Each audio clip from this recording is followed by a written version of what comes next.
Bienvenue sur Africa 24 dans cette nouvelle édition du QG Weekend. Au sommaire de l'actualité, les femmes en politique au Kenya. Des femmes discréditées et pas soutenues. Certaines d'entre elles ont brisé l'omerta à quelques jours des élections générales. Hausse du nombre d'opérateurs économiques en Algérie. Des nouveaux opérateurs, notamment dans la distribution ou les services, principalement implantés à Alger ou encore à Oran. La gestion des déchets à Niamey, une question majeure pour les habitants de la capitale nigérienne. Les autorités annoncent la mise en place prochaine d'une brigade d'intervention pour l'assainissement. Au Kenya, pour les candidates aux élections générales du 8 août, la marche vers le pouvoir est un chemin de croix. Pour elles, impossible de faire campagne sans être constamment prise à partie. Corinne Kamdem. Défi d'être une femme politique au Kenya. Le pays a l'un des taux de participation politique les plus bas de la sous-région pour les femmes. Pour les candidates aux prochaines élections générales du 8 août, difficile de faire campagne sans subir des actes d'humiliation. La députée kenyane Peris Tobiko en sait quelque chose. Sur la dernière étape d'une campagne pour conserver son siège le 8 août, elle a déjà dû faire face à diverses menaces par ses adversaires masculins.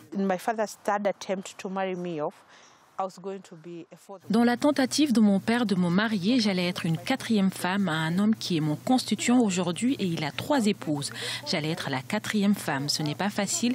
Les femmes ne sont pas prises en compte. Je pensais pouvoir devenir une voix et encourager les autres à s'exprimer, les encourager à faire leur choix librement et à pouvoir donner leur contribution à notre société. Nous ne sommes pas seulement là pour être dirigés, nous pouvons également prendre des décisions très judicieuses. Peris Tobiko est l'une des rares femmes députées dans une assemblée nationale dominée par les hommes. En 2013, elle est devenue la première femme députée Maasai dans l'histoire du Kenya. Une victoire difficile pour cette femme qui n'a pas reçu le soutien des anciens Maasai, disant que c'était contraire à la tradition pour les femmes d'occuper des postes de direction. À noter que la majorité des femmes députées siègent seulement grâce au quota mis en place par la Constitution. Si les femmes sont sujettes à la méritocratie ou sont données l'opportunité et l'espace pour évoluer en politique, c'est quelque chose qui devrait se manifester naturellement. Nous ne pouvons pas forcer la règle de genre 2 tiers sur la loi. Il faut plutôt créer un environnement propice pour que les femmes participent davantage à notre politique, dans notre métier, afin que leur présence au Parlement devienne naturelle. Mais si vous voulez la légiférer, la forcer sur les gens, cela ne fonctionnera pas. Le Kenya, autoproclamé État le plus progressiste de la région, ne compte en réalité que 19,5% de députés femmes à l'Assemblée nationale, soit 68 femmes pour 350 sièges. Un chiffre qui place Nairobi loin derrière ses voisins régionaux, notamment le Rwanda, champion du monde avec 61% de députés à la Chambre basse.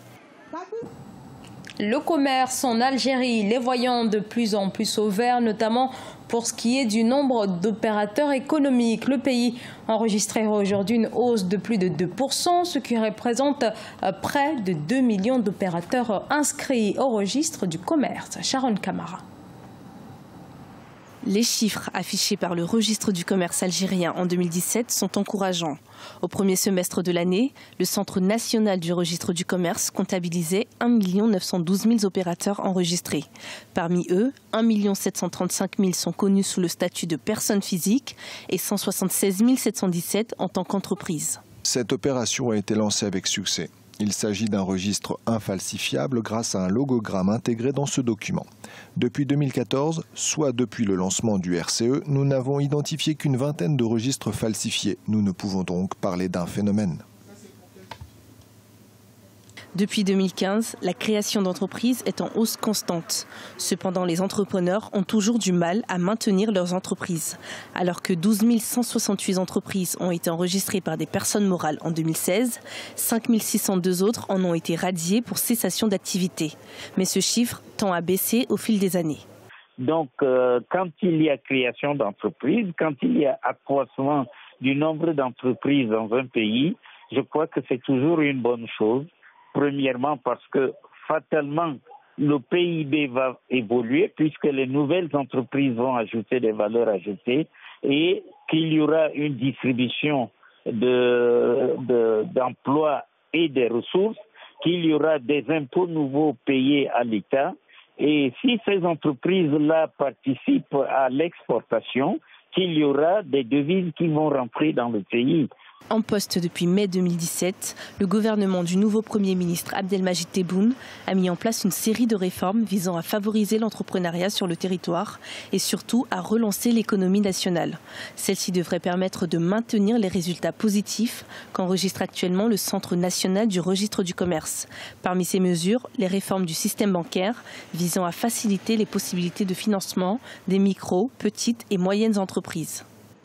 La gestion des déchets de la ville de Niamey est une préoccupation majeure pour les habitants. La capitale ne dispose pas en effet ni de décharge municipale, ni de station de traitement des eaux usées. Les autorités alertées à plusieurs reprises sur cette question finissent par se saisir du problème. Reportage Sadou Alizé Mouktar. Une brigade d'intervention pour l'assainissement de la capitale nigérienne. C'est une décision prise par les autorités suite au constat sur la situation peu enviable de la salubrité de la ville de Niamey. Elle répond aux instructions et à l'appel lancé par le président de la République lors de sa visite de terrain effectuée le 14 juillet 2017.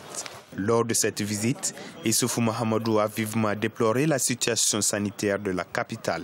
Ce qui me préoccupe au niveau de la ville de Niamey, c'est que la ville de Niamey étouffe sous les déchets. Il y a des ordures un peu partout. Des caniveaux sont bouchés. Cela provoque un mauvais drainage des eaux de pluie. Cela provoque des inondations.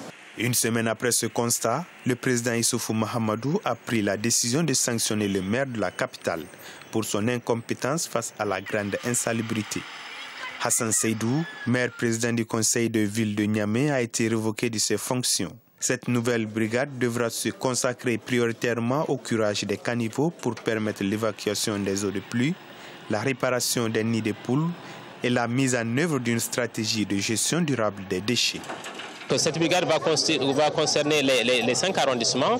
Donc, elle sera dotée vraiment des outils nécessaires, de la logistique nécessaire pour mener ce travail. Mais aussi, nous allons accompagner ce dispositif à partir d'une plateforme interactive qui permet à la population aussi de participer au fonctionnement de cette brigade, mais à la gestion de l'assainissement. Parce que la gestion des déchets, c'est une question qui concerne toute la population. Depuis 2011, plus de 300 milliards de francs CFA ont été investis dans le cadre d'un programme dit Niamey-Niala ou Niamey-La Coquette pour hisser la capitale du Niger parmi les villes modernes d'Afrique.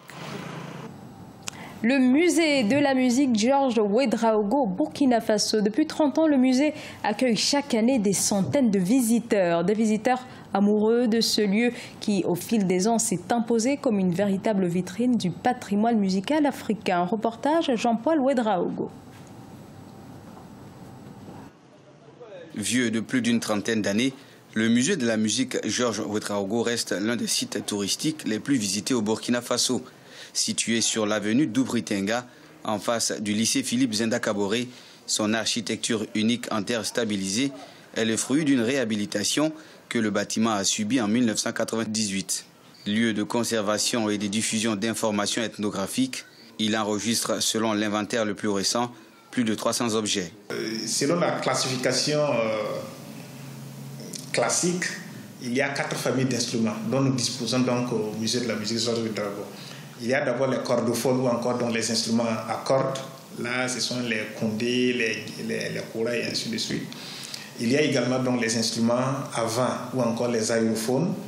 Il y a également les instruments à membrane ou les membranophones. Et il y a les idiophones, tels que les xylophones, le balafon et ainsi de suite.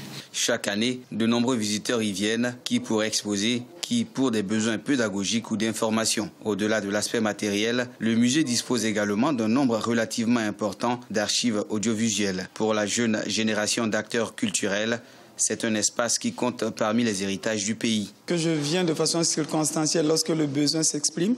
Le besoin s'exprime parce que je disais d'emblée que je suis acteur culturel. Nous avions besoin de ces cadres-là pour nos manifestations d'abord diverses et puis également dans le cadre des différentes offres que nous pourrons proposer à nos clients. Modèle quasiment exclusif dans la sous-région, visiter le musée de la musique, c'est parcourir en aussi peu de temps le Burkina tout entier.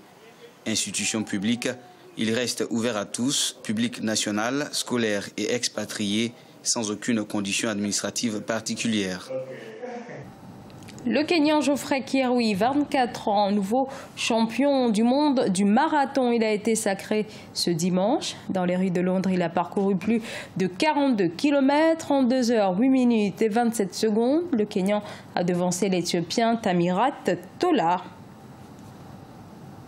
Ce journal a été réalisé par l'ensemble de la rédaction. Merci à vous pour votre fidélité. Dans un instant, une nouvelle édition de l'information sur Africa 24.